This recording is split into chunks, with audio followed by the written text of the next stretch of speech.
Former Ako Bicol Representative Zaldico asserts he was not involved in the splitting of alleged kickbacks from Department of Public Works and Highways projects.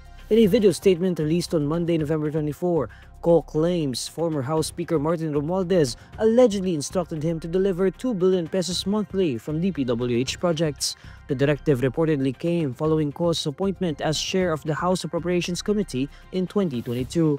Ko details his alleged coordination with DPWH officials regarding the fund transfers and reported splitting of proceeds or kickbacks.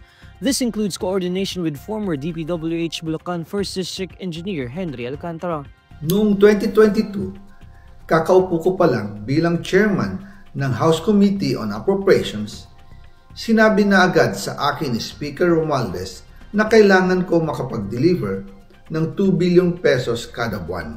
Sa naging meeting namin ni Alcantara, siya mismo ang nag-offer kung paano ang hatian sa mga proyekto ng DPWH. 22% para kay Speaker Romualdez, 2% para kay Yusek Bernardo, at 1% para sa kanya. According to Ko, the funds only passed through him and were immediately delivered to Romualdez as instructed. Gusto ko pong linawin, hindi ako nakikialam sa mismong proseso ng paghatid. Dumaan lang po sa akin ang pera na agad dinideliver kay Speaker Romualdez. Ako lang po ang nagko-confirm sa text kay Speaker kapag nadala na ang pera sa bahay niya. At lahat ng ito, mula sa unang utos noong 2022 hanggang sa huling delivery noong 2025. Umabot sa mahigit 55 billion pesos plus ang naihatid sa bahay ni dating Speaker Martin Romualdez. In a separate post, Ko uploaded a list alongside photos of dozens of luggage allegedly delivered to the residences of Romualdez and President Bongbong Marcos.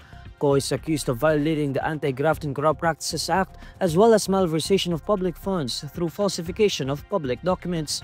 These charges are in connection with a 289.5 million peso road dike project in Oriental Mindoro. The Independent Commission for Infrastructure and DPWH previously recommended to the Ombudsman the filing of plunder, graft, and direct bribery charges against Romualdez and Co.